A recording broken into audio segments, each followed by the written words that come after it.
बंदी छोड़ सतगुरु रामपाल जी परमेश्वर जी की जय हो। परम पिता परमात्मा सारी सृष्टि के रचनहार कुल मालिक असंख्य ब्रह्मांडों के स्वामी जगत गुरु तीनों लोकों में प्रवेश करके सबका धारण पोषण करने वाले राजाधिराज आत्माधार नाथों के नाथ देवों के देव महादेव सर्वेश्वर महेश्वर मृत्युंजय अजरो अमर आदि अनादि सनातनी प्रभु जगत पिता जगदीश्वर श्री श्री 1008 की उपाधि के वास्तविक अधिकारी अकाल मूर्त शब्द स्वरूपी राम वासुदेव सर्वगतम ब्रह्म परम पूज्य प्रथम पूज्य परम संत परम पुरुष परम धनी परम दयालु सत्य कबीर हक्का कबीर अल्लाहु कबीर अल्लाहु अकबर बाखबर अल्लाह ताला जगत के तारणहार जगत के मुक्तिदाता जगत के जगन्नाथ हारे के सहारे हिंदुओं के राम मुसलमानों के अल्लाह सिखों के वाहिगुरु ईसाइयों के मसीह दया के सागर दया निधि करुणा के सागर करुणा निधि स्वयंभू परिभू संकट मोचन कष्ट हरण मंगल करण दुख भंजन अविगत कबीर निर्विकार निर्विषम परमात्मा अलय अलेख सतगुरु आदि अनादि सतगुरु असली मर्यादा पुरुषोत्तम असली राम असली कृष्ण असली घनश्याम असली मुरारी राजाओं के राजा महाराजाओं के महाराजा शहंशाहों के शहंशाह सम्राटों के सम्राट भगवानों के भगवान अल्लाहों के अल्लाह प्रभुओं के प्रभु मसीहाओं के मसीह सच्चे वाहिगुरु बाबाओं के बाबा पीरों के पीर सेठों के सेठ जगत सेठ सावड़सा सेठ सर्वगुण संपन्न अनंत कोटि कलाओं के स्वामी अनंत कोटि ब्रह्मांडों के नायक योगियों में महायोगी ध्यानियों में महाध्यानी सिद्धों में परम सिद्ध ज्ञानियों में तत्वज्ञानी ब्रह्म ज्ञानी महाज्ञानी परम ज्ञानी सर्वश्रेष्ठ ज्ञानी विज्ञानी युवा कबीर समर्थ कबीर असमवात अमित ओजा सच्चे रहनुमा करीम अल्लाह सुभान अल्लाह दुनिया के अंतिम पैगंबर 8 सितंबर 1951 से गांव धनाना जिला सोनीपत हरियाणा भारतवर्ष की पावन भूमि पे प्रकट रियल कल की भगवान श्री नारायण साकार हरि श्री बाबा साहेब नूर अनंत परमात्मा सच्चे दरवेश सच्चे बाखबर संत श्रोमणी सतगुरु रामपाल जी परमेश्वर जी के चरण कमल में साध संगति से जुड़े हुए देश विदेश से आप और हम सभी सत्सेवक भाई बहनों का अनंत कोटि दंडवत प्रणाम। सत्साई भाई और बहनों, बहुत बड़ी दया बहुत बड़ी मेहर पूज्य गुरुदेव भगवान की परमेश्वर रामपाल जी की जिनके शुभ आशीर्वाद से विशेष आशीर्वाद से उन्हीं के कर कमल से लिखित पवित्र पुस्तक हिंदू साहिबान नहीं समझे गीता वेद पुराण इस पवित्र पुस्तक के ऊपर वीडियो बनाने की श्रृंखला जारी है। प्रत्येक वीडियो में विशेषकर हिंदू समाज से जुड़े भाई बहनों को अध्यात्म के विषय में बहुत कुछ जानने सीखने और समझने को मिल रहा है। तो अभी तक जितने भी वीडियो बन चुके हैं, यदि आपने पहली बार ये वीडियो देखा है या देख रहे हैं तो आप जियों से गुजारिश है कि इस पवित्र पुस्तक के निष्कर्ष तक पहुंचने के लिए आप जी ने इस पुस्तक की भूमिका से सारे वीडियो देखने पड़ेंगे। आपने भाग 1 से वीडियो देखने का प्रयास करना है, तभी आप आगे की बातों को समझ पाएंगे।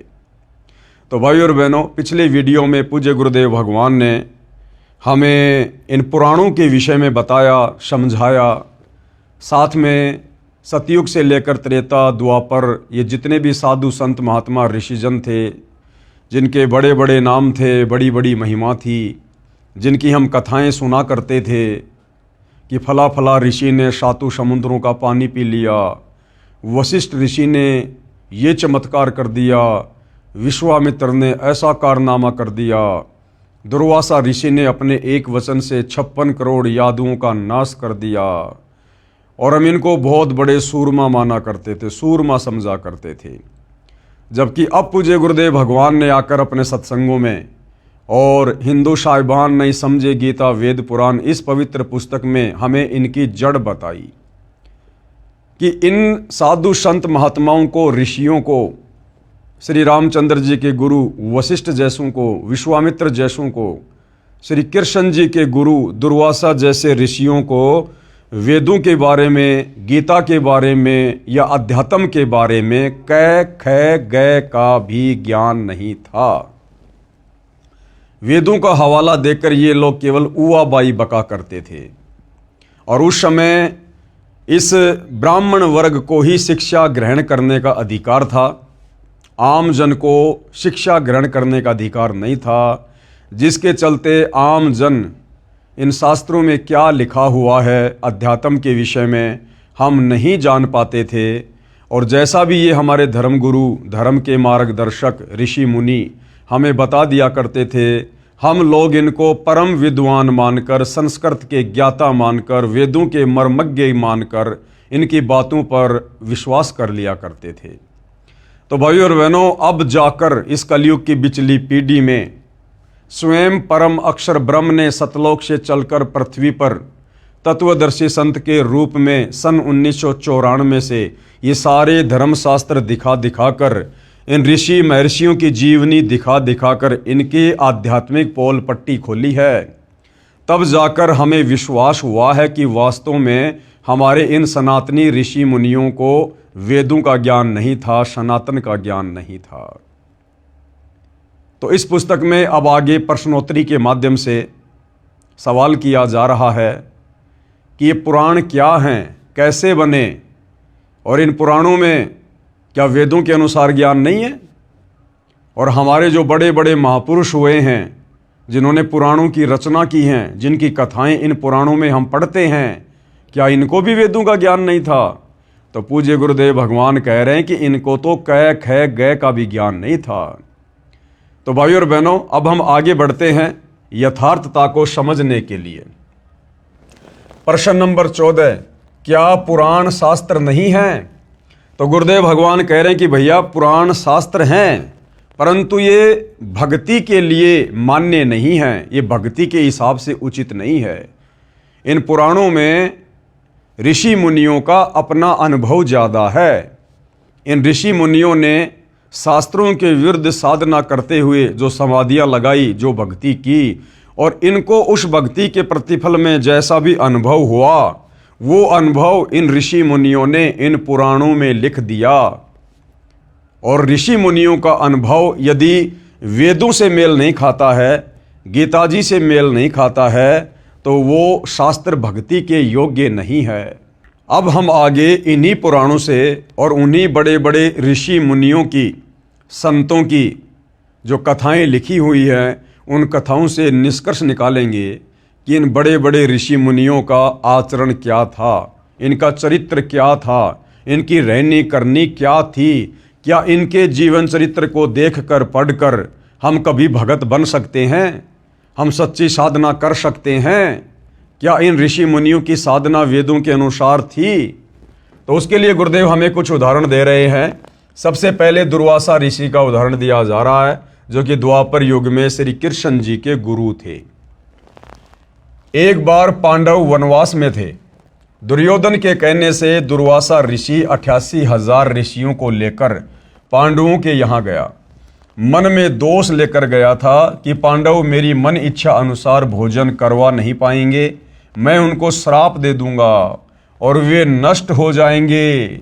अब गुरुदेव भगवान क्या कह रहे हैं कि जिस दुर्वासा ऋषि को हम बहुत बड़ी तोप माना करते थे कि श्री कृष्ण जी का गुरु तो बहुत पहुंचा हुआ महात्मा होगा, अब गुरुदेव क्या कह रहे हैं, क्या यह नेक व्यक्ति का कर्म है? दुष्ट आत्मा ऐसा करता है। दुर्वासा ऋषि श्री कृष्ण जी के गुरु, जिनको हम बहुत बड़ी तोप समझा करते थे कि जो भगवान का गुरु है वो तो पता नहीं क्या होगा।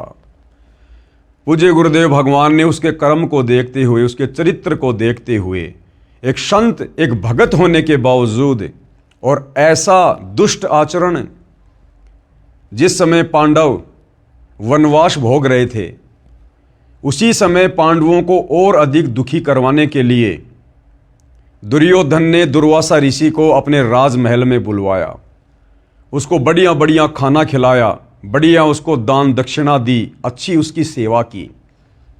क्यों?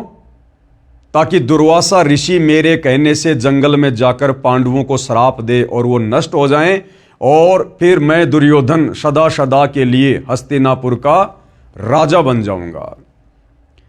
और दुर्वासा ऋषि ठीक दुर्योधन की योजना के अनुसार मन में दोष लेकर पांडवों को श्राप देने की इच्छा से जंगल में चला गया और पांडवों के पास जाकर कहने लगा कि भैया मुझे आज के बोए हुए गेहूं से बनी रोटियां चाहिए, साथ में मुझे मानसरोवर का जल चाहिए, आज ही आम का पौधा बीजा हो, आज ही वो पेड़ बना हो, आज ही उसके फल लगे हों, मुझे वो आम खाने में चाहिए।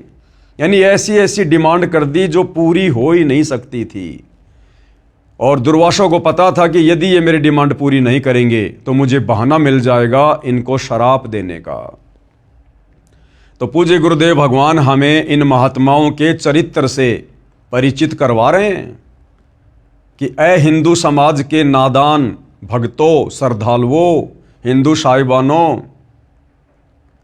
तुम अज्ञानता के कारण, नासमझी के कारण, इन शास्त्रों को पढ़कर इनका निष्कर्ष ना निकाल पाने के कारण भक्ति और भगवान के नाम पर भ्रमित हो।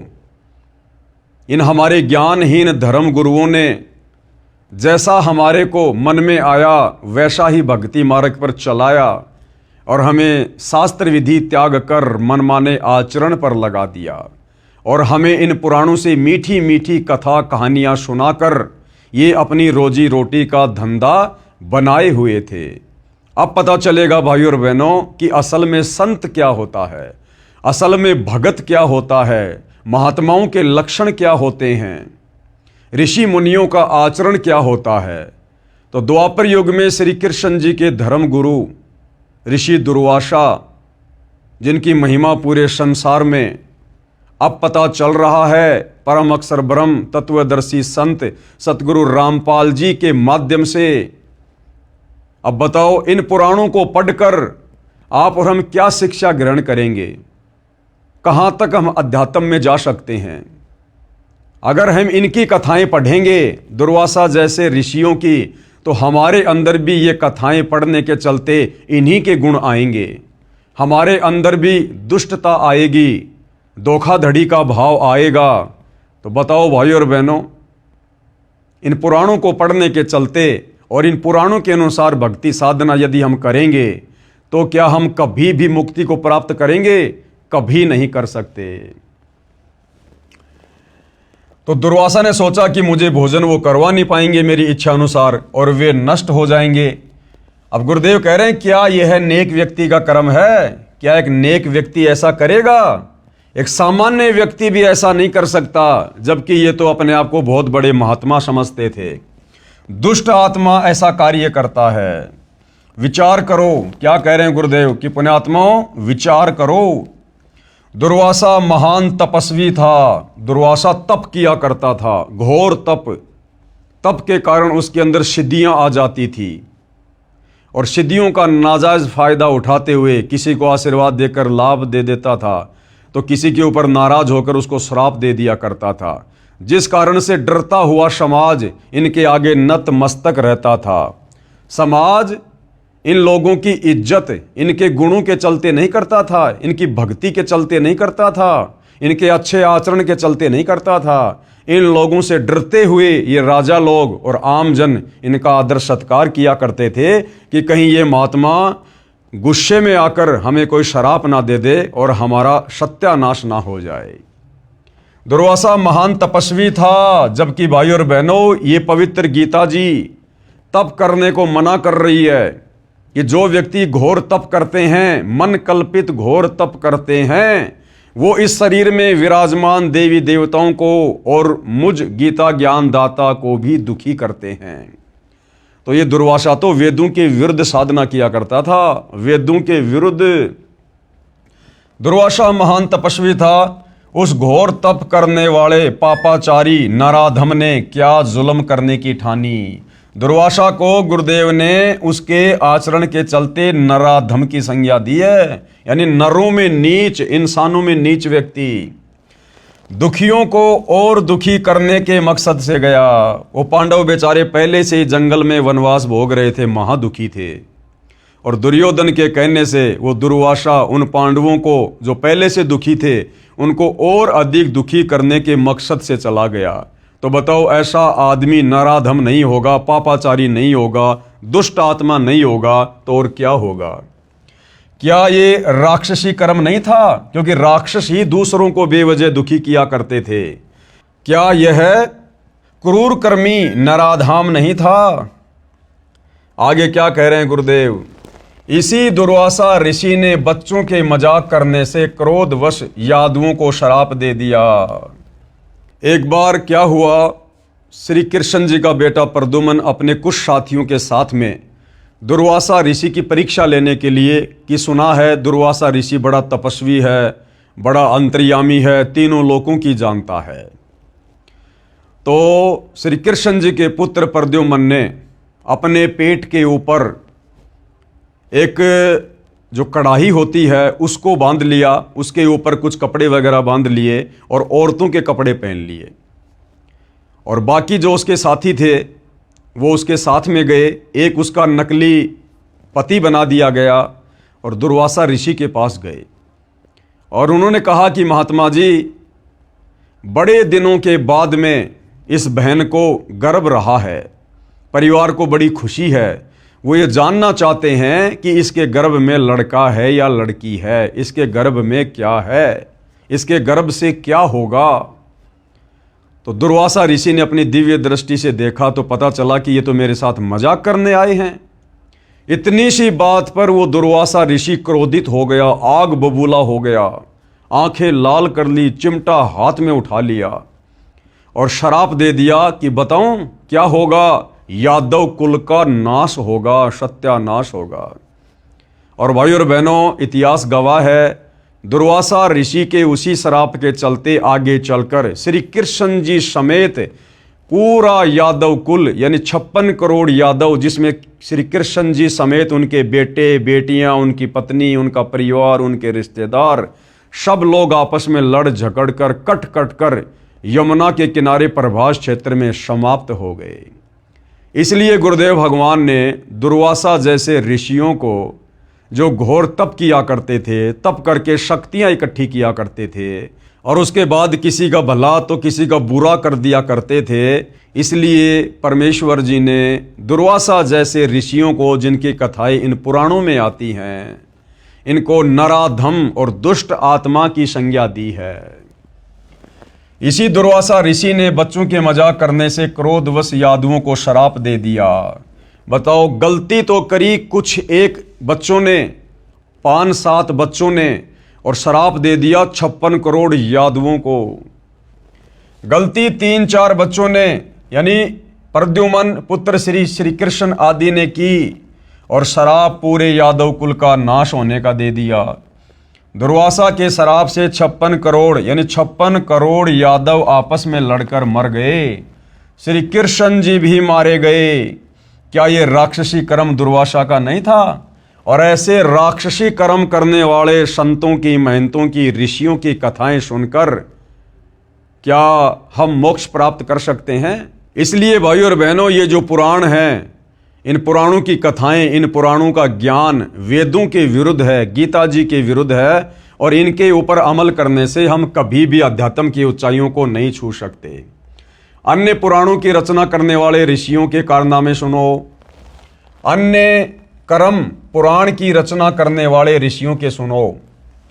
वशिष्ठ ऋषि ने एक राजा को राक्षस बनने का श्राप दे दिया।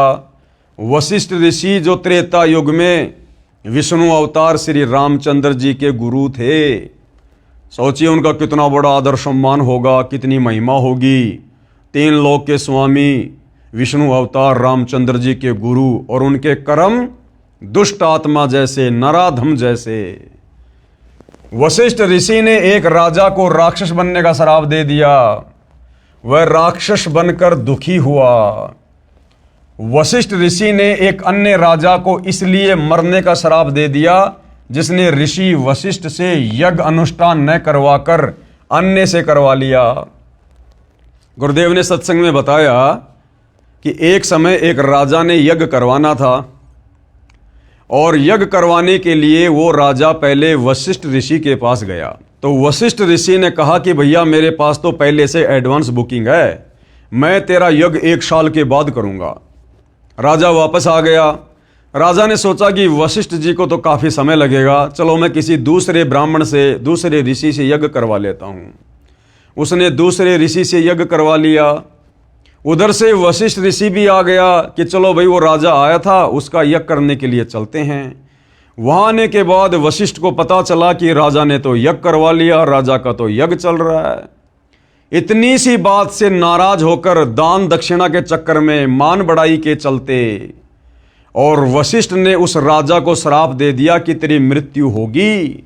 बताओ भाई और बहनों, ये भक्तों के लक्षण हैं, ये संतों के लक्षण है, ये ऋषि मुनियों के लक्षण है। अब सोचो, ऐसे ऋषि वशिष्ठ ने अपने शिष्य श्री रामचंद्र जी को भला क्या शिक्षा दी होगी। फिर उस राजा ने भी वशिष्ठ ऋषि को श्राप दे दिया, क्योंकि भक्ति कमाई तो राजाओं के पास भी होती थी। उस राजा ने भी वशिष्ठ को मरने का श्राप दे दिया।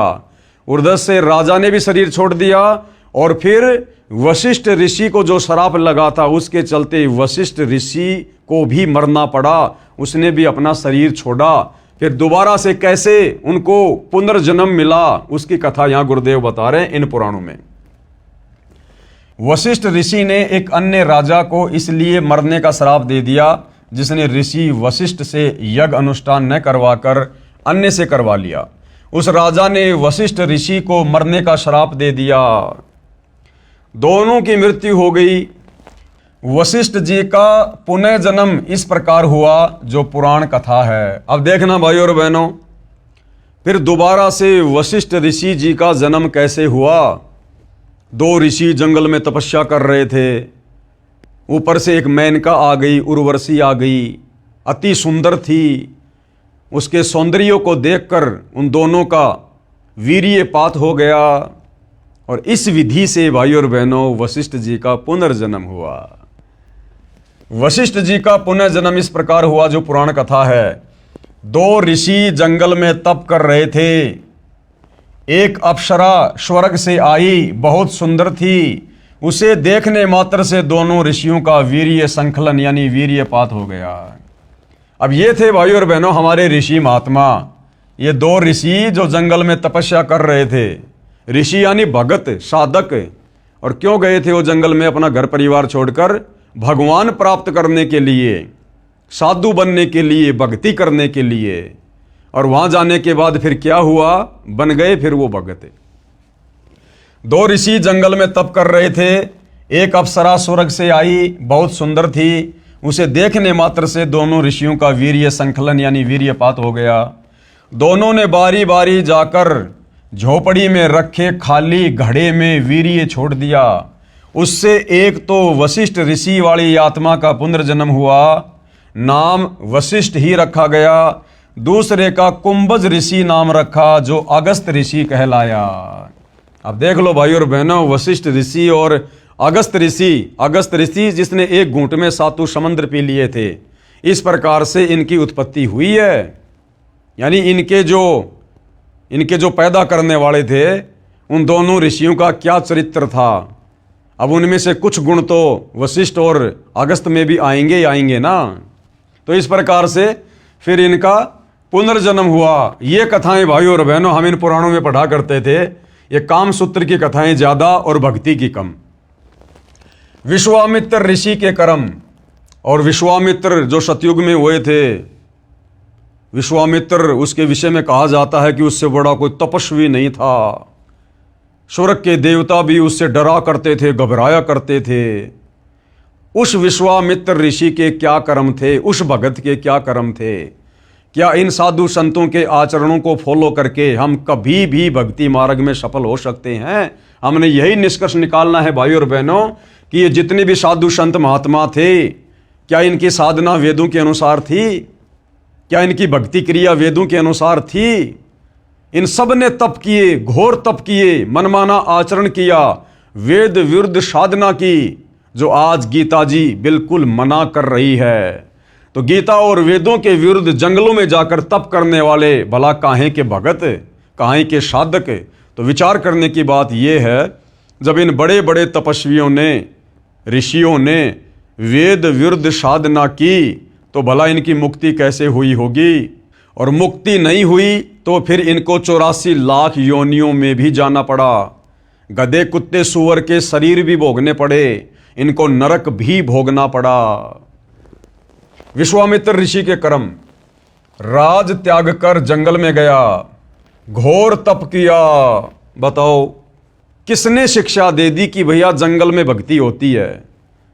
राज्य त्याग कर जंगल में चला गया भक्ति करने के लिए, और फिर वहां भक्ति नहीं करी, फिर बकवादों में लग गया। बकवादों में फिर किस लिए गया था भाई जंगल में? राज त्याग कर जंगल में गया। अब देखो भाई और बहनों, गीता जी तो साफ साफ कह रही है कि अर्जुन कर्म योगी बनकर भक्ति कर। कर्म योगी का मतलब होता है अपना काम भी कर और अपनी भक्ति भी कर। और गीता जी कह रही है कि कर्म सन्यासी बनकर जो भक्ति करेगा उसकी भक्ति कभी सफल नहीं होगी। कर्म सन्यासी यानी कार्य करना नहीं और भक्ति करने के लिए जंगलों में चला गया। तो गीता जी कह रही है कि कर्म सन्यासी से कर्म योगी बेहतर है। कर्म योगी यानी काम करते करते भक्ति करने वाले की भक्ति सफल होती है। तो राज त्याग कर जंगल में जाना ये वेद विरुद्ध है, गीता विरुद्ध है। जंगल में भगवान कोई पेड़ के थोड़ी बंधा हुआ है जो जाते खोल के ले आएगा। घोर तप किया। अब गीता जी तप करने के लिए भी मना कर रही है। गीता ज्ञान देने वाला ब्रह्म साफ साफ कह रहा कि तप करने वाले तो मुझे भी दुखी करते हैं, उनको तो मैं आसुरी योनियों में डालता हूं और नरक में डालता हूं उनको। तो क्या साधना की थी भाई और बहनों हमारे इन ऋषियों ने, जिनका आज तक हम आध्यात्मिक नादानी के चलते गुणगान कर रहे हैं और सिद्धियां प्राप्त की। वशिष्ठ ऋषि ने उसे राज ऋषि कहा। यानी विश्वामित्र जी राज त्याग कर जंगल में चले गए, घोर तप किया, सिद्धियां प्राप्त की। उसके बाद में वशिष्ठ ऋषि ने उसे राज ऋषि कहा। उसको ब्रह्म ऋषि नहीं कहा, उसको राज ऋषि कहा, क्योंकि विश्वामित्र राजाओं के दरबार में जाया करता था, वो महिमा का भूखा था। तो वशिष्ठ ऋषि ने उसे राज ऋषि कहा। उससे शुभद यानी क्रोधित होकर वशिष्ठ जी के 100 पुत्रों को मार दिया। वशिष्ठ ने विश्वामित्र को राज ऋषि कहकर संबोधित किया तो विश्वामित्र ने गुस्से में आकर वशिष्ठ ऋषि के 100 पुत्रों की हत्या कर दी। अब बताओ ये भक्तों के लक्षण हैं? ये ऋषि मुनियों के लक्षण है क्या ये मर्डर करना? अरे ये काम तो गैंगस्टर करते हैं, गुंडे लोग करते हैं, और हम इनको बहुत बड़े भगत ऋषि मानकर इनकी महिमा किया करते थे। वशिष्ठ जी के 100 पुत्रों को मार दिया। जब वशिष्ठ ऋषि ने उसे ब्रह्म ऋषि कहा तो खुश हुआ, और जब उसको ब्रह्म ऋषि कह दिया एक समय तो विश्वामित्र बड़ा प्रसन्न हुआ। ये तो वही बात हो गई, यदि हम कुत्ते को रोटी डालेंगे तो पूंछ हिलाएगा, और उसको जरा सा हम उसको कहेंगे हट तो तुरंत वो भौंकेगा। तो ये आचरण था भाई और बहनों हमारे इन बड़े बड़े ऋषि मुनियों का। जब वशिष्ठ ऋषि ने उसे ब्रह्म ऋषि कहा तो खुश हुआ, क्योंकि विश्वामित्र राज ऋषि कहने से अपना अपमान मानता था और ब्रह्म ऋषि कहलाना चाहता था, यानी मान बढ़ाई की भूख थी। अब क्या कह रहे हैं गुरुदेव, हमें क्या समझाना चाह रहे हैं भाई और बहनों? विचार करो, क्या ये राक्षसी कर्म नहीं है? भगत होने के बावजूद विश्वामित्र ने वशिष्ठ ऋषि के 100 पुत्रों की हत्या कर दी। क्या ये राक्षसी कर्म नहीं है? क्या ये असुरों जैसे कर्म नहीं है? इसलिए गुरुदेव इनको नराधम दुष्ट आत्माओं की संज्ञा देते हैं। ऐसे ऐसे ऋषियों की रचनाएं हैं 18 पुराण में। अब सोचो, ऐसे ऋषियों की ऐसी घटनाएं, इनकी ऐसी कहानियां पढ़कर हमें क्या शिक्षा मिलेगी? हम भी वही कर्म करेंगे, हमारे अंदर भी उसी प्रकार से मान बढ़ाई पैदा होगी जो इनमें भरी पड़ी थी। तो बताओ, इन पुराणों को पढ़कर, इन पुराणों की ये कथाएं पढ़कर हम कैसे अध्यात्म की ओर आगे बढ़ सकते हैं? एक समय ऋषि विश्वामित्र जंगल में कुटिया में बैठा था। एक मेनका नामक उर्वशी स्वर्ग से आकर कुटिया के पास घूम रही थी। अब देखना, राज्य त्याग कर विश्वामित्र जी जंगल में गए तपस्या करने, साधना करने, भगवान पाने के लिए, परमात्मा पाने के लिए। और जब विश्वामित्र जंगल में अपनी कुटिया में बैठा था तो एक मेनका नामक उर्वशी स्वर्ग से आकर कुटिया के पास घूम रही थी। क्योंकि भाई और बहनों, जो देवताओं का राजा इंद्र है उसको एक हिदायत दी जाती है जब उसको इंद्र की वो पदवी दी जाती है। उसको सूचित कर दिया जाता कि भैया यदि पृथ्वी पर इंद्र की गद्दी प्राप्त करने योग्य किसी ने तप कर लिया, भक्ति साधना कर ली, हवन यज्ञ कर लिए, तो उसी समय तेरे को इंद्र की गद्दी से नीचे उतारा जाएगा और उसको इंद्र की गद्दी सौंपी जाएगी। उस व्यक्ति को, उस साधक को इंद्र की गद्दी पर बैठा दिया जाएगा। तो इंद्र को हमेशा चिंता रहती है कि इंद्र की गद्दी प्राप्त करने योग्य कोई तप ना कर ले, कोई तपस्या ना कर ले, कोई भक्ति ना कर ले। तो वो अपने हलकारों को, अपने एजेंटों को इस पृथ्वी पर गुप्त रूप में इस प्रकार की जानकारी इकट्ठा करने के मकसद से और उन तपस्वियों के तप को खंडित करवाने की दृष्टि से भेजता रहता है।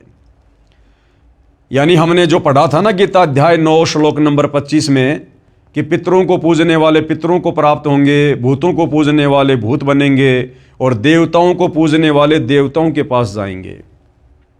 तो देवताओं की पूजा करने वाले इस प्रकार से देवलोक में चले जाते हैं और वहाँ फिर ये देवता लोग, वहाँ के राजा लोग फिर उनका मिसयूज करते हैं। मिसयूज कैसे? जैसे विश्वामित्र जी जंगल में अपनी कुटिया में बैठा था, तप करने के मकसद से जंगल में आया था। उधर से इंद्र को किसी ने सूचना दे दी, उसके हलकारे ने, उसके सैनिक ने, कि भैया ऐसे ऐसे विश्वामित्र घोर तप कर रहा है। उधर से इंद्र ने वो मेनका भेज दी, वो लड़की भेज दी जो इस पृथ्वी लोक पर भक्ति करके देवताओं की देवलोक में चली गई थी, यानी देवताओं को पूजने वाले देवताओं के लोक में जाएंगे। तो इंद्र फिर इस प्रकार से उन आत्माओं का दुरुपयोग करता है। तो इंद्र ने क्या किया कि एक मेनका नामक उर्वशी स्वर्ग से आकर कुटिया के पास घूमने लगी। विश्वामित्र उस पर आसक्त हो गया। बताओ, राज्य छोड़कर गया था, बाल बच्चे छोड़कर गया था, अपनी जो पत्नियां थी उनको छोड़ छाड़ के गया था कि मैं भक्ति करूंगा, भगत बनूंगा, और जंगल में जाकर फिर वही कुकर्म करने लग गया। उस मेनका की सुंदरता को देखकर उसके ऊपर आसक्त हो गया और उससे शारीरिक संबंध बनाए। विश्वामित्र उस पर आसक्त हो गया, पति पत्नी व्यवहार किया, यानी शारीरिक संबंध बनाए। एक कन्या का जन्म हुआ, नाम शकुंतला रखा। कन्या जब 6 महीने की हुई तो उर्वशी स्वर्ग में चली गई। बोली मेरा काम हो गया, तेरी औकात का पता करने इंद्र ने भेजी थी, वह देख ली। जाते जाते उस मेनका ने क्या कहा कि मुझे तो इंद्र ने भेजी थी तेरी औकात का पता करने के लिए कि तू कितना बड़ा भगत है, तू कितना बड़ा तपस्वी है, तू घर छोड़कर, बाल बच्चों को छोड़कर भक्ति करने आया था या बकवाद करने आया था। भाई का इतना समूह हो गया, इतना समूह। कन्या 6 महीने की हुई तो उर्वशी स्वर्ग में चली गई। बोली मेरा काम हो गया, तेरी औकात का पता करने इंद्र ने भेजी थी, वो देख ली।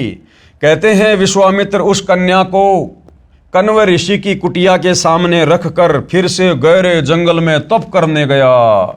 कण्व ऋषि ने उस कन्या को पाल पोस कर राजा दुष्यंत से विवाह कर दिया। अब एक बार तो भाई ने तपस्या करके किला तोड़ दिया, फिर दोबारा से गहरे जंगल में चला गया।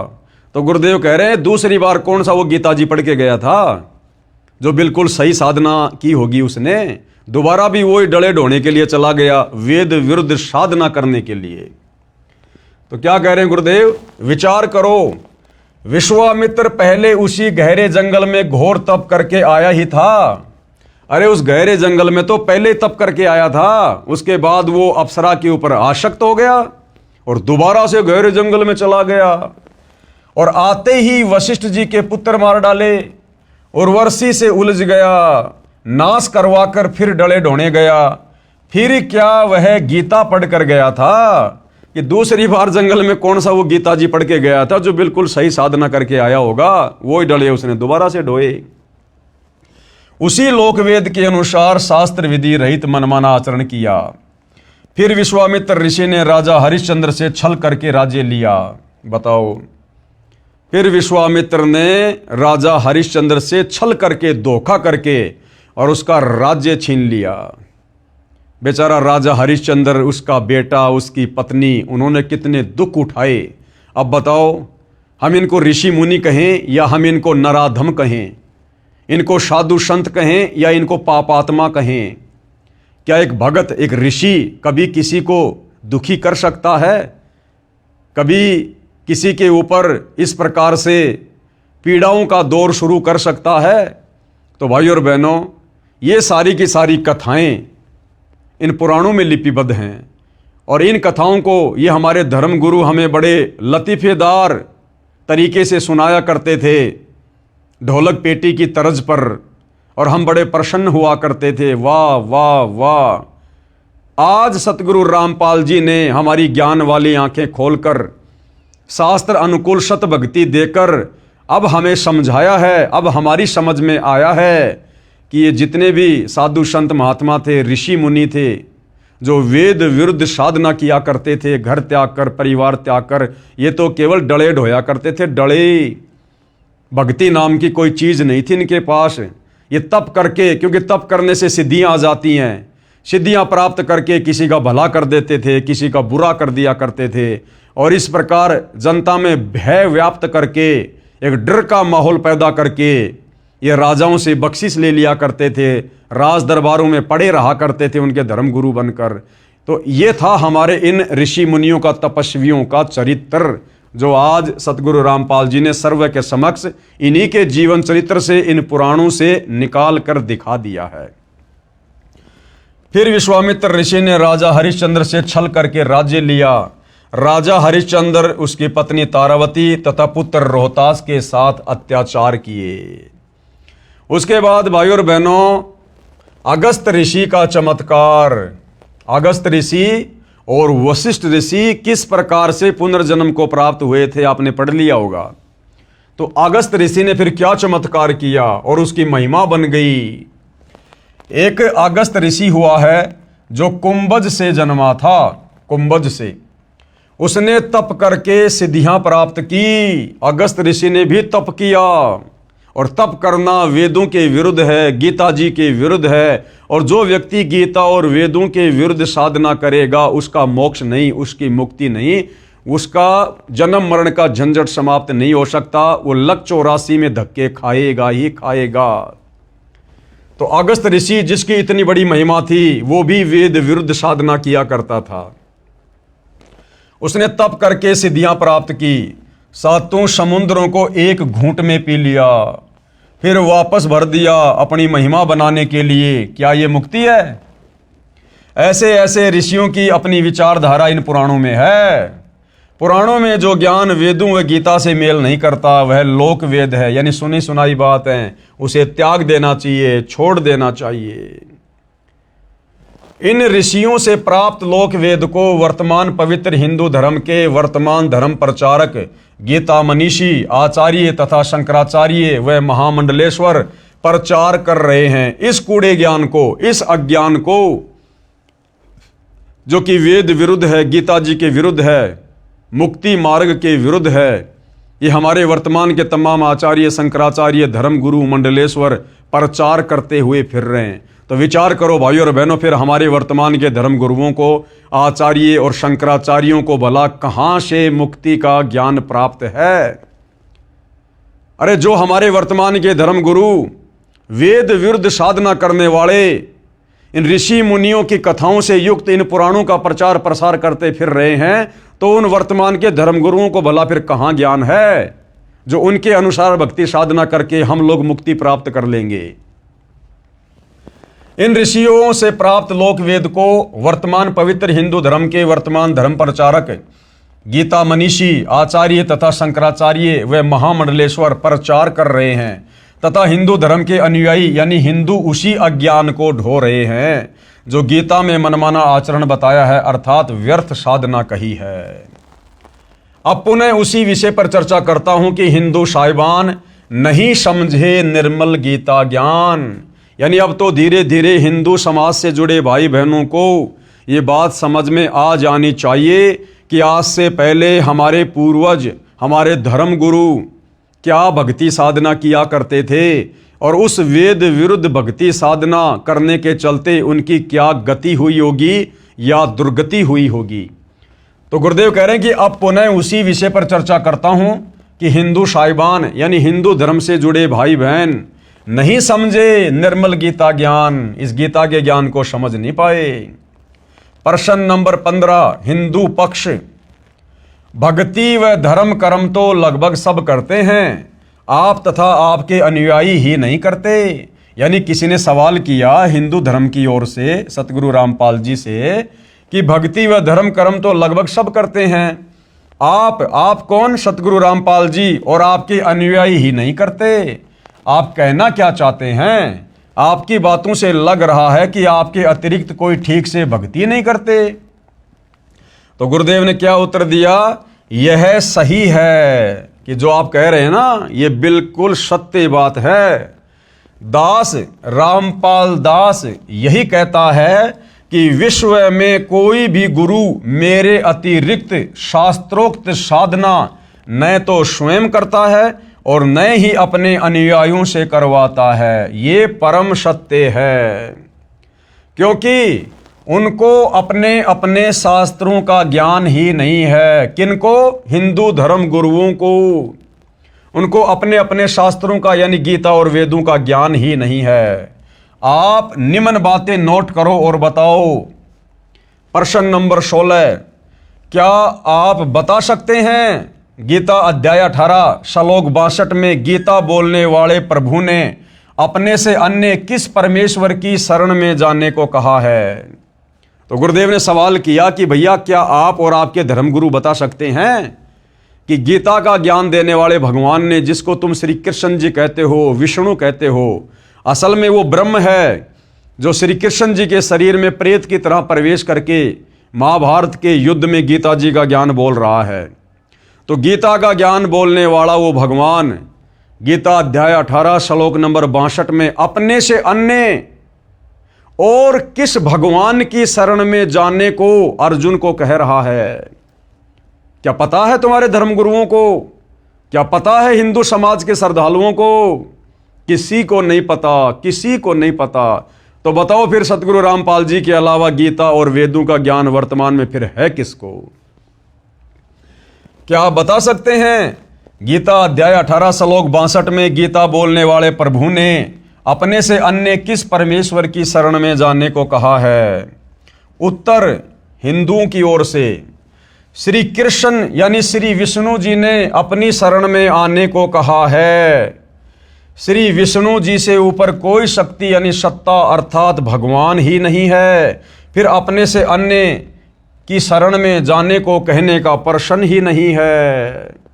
प्रश्न नंबर 17 यानी हिंदुओं से फिर सवाल किया गया है कि आपको शास्त्रों का ज्ञान नहीं है, इसलिए आप ऐसी बातें कह रहे हो।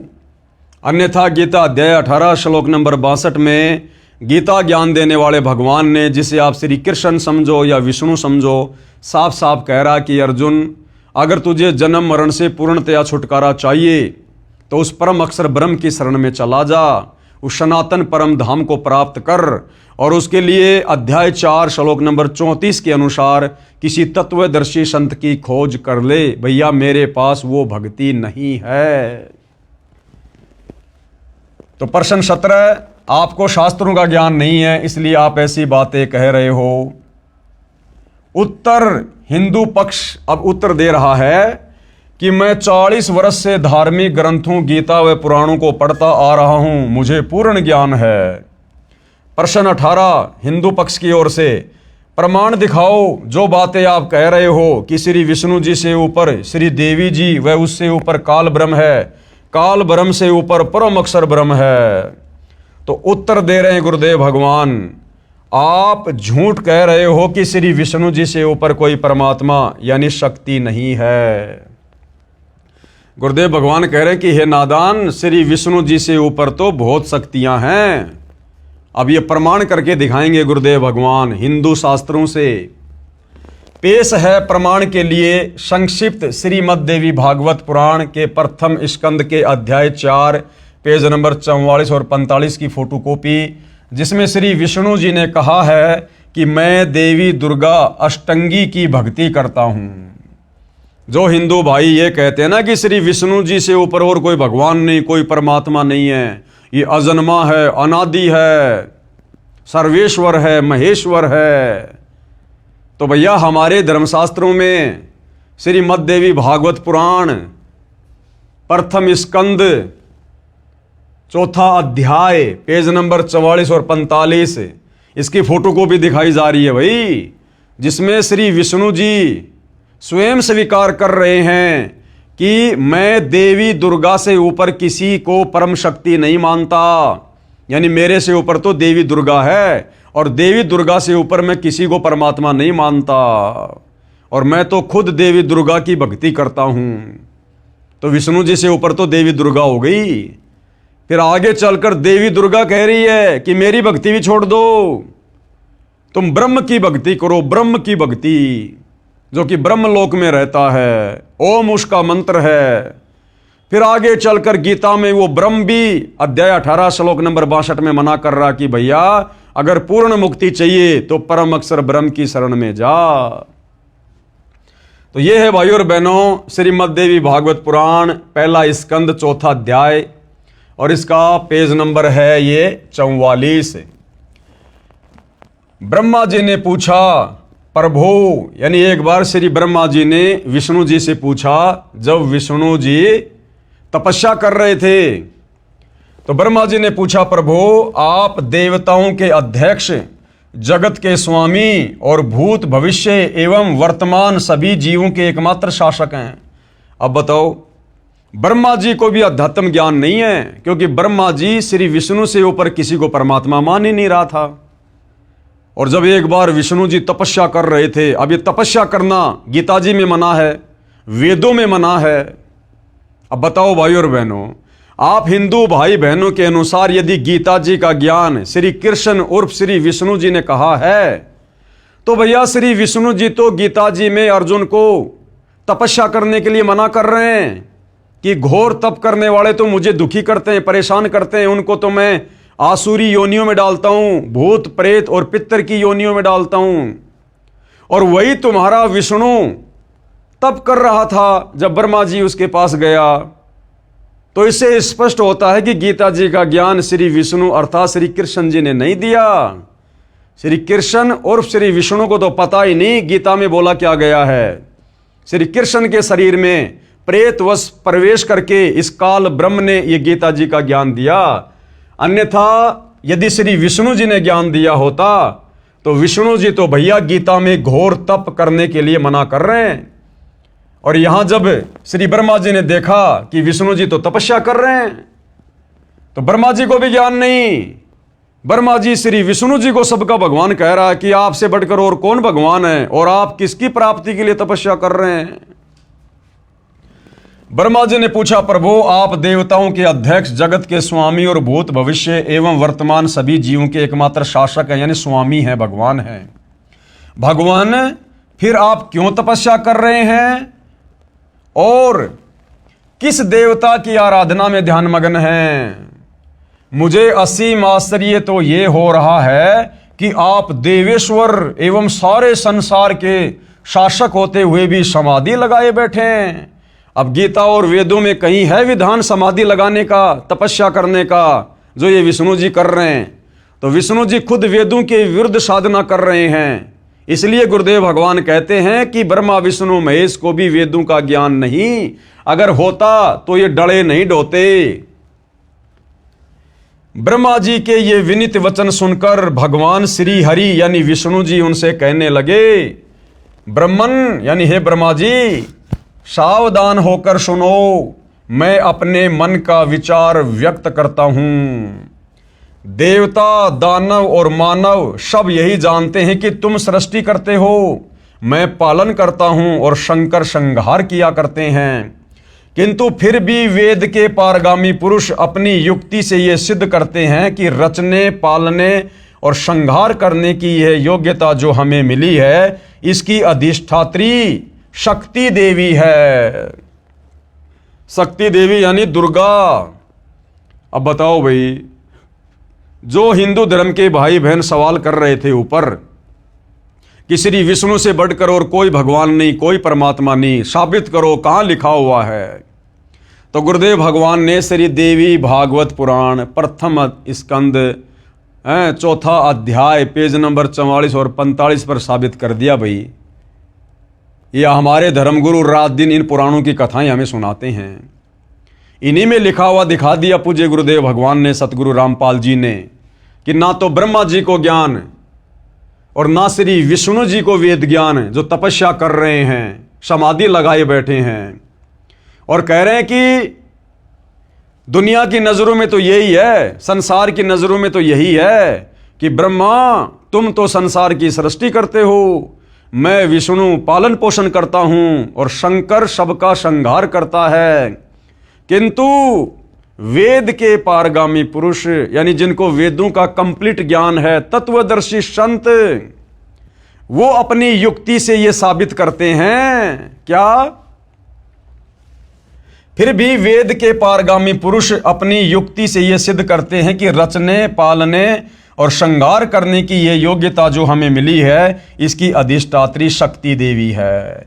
क्योंकि समुद्र मंथन के दौरान इन तीनों देवताओं को यहाँ की व्यवस्था संभालने के लिए, चलाने के लिए इस काल ब्रह्म के आदेश से देवी दुर्गा ने ही शक्तियाँ दी थी। इसलिए भाइयों और बहनों, श्री विष्णु जी शक्ति देवी से ऊपर कह रहे हैं मैं किसी को भगवान नहीं मानता। यानी जो हिंदू भाई ये सवाल कर रहा था कि विष्णु से बढ़कर और कोई परमात्मा नहीं है, तो देख लो भाइयों और बहनों, श्री विष्णु जी तो शक्ति के अधीन होकर, ये तीनों देवता ब्रह्मा विष्णु महेश अपनी माता देवी दुर्गा शक्ति देवी के अधीन होकर कार्य कर रहे हैं। यानी इनसे ऊपर तो ये देवी दुर्गा भगवान है। वे कहते हैं कि संसार की सृष्टि करने के लिए तुम में राजसी शक्ति का संचार हुआ है।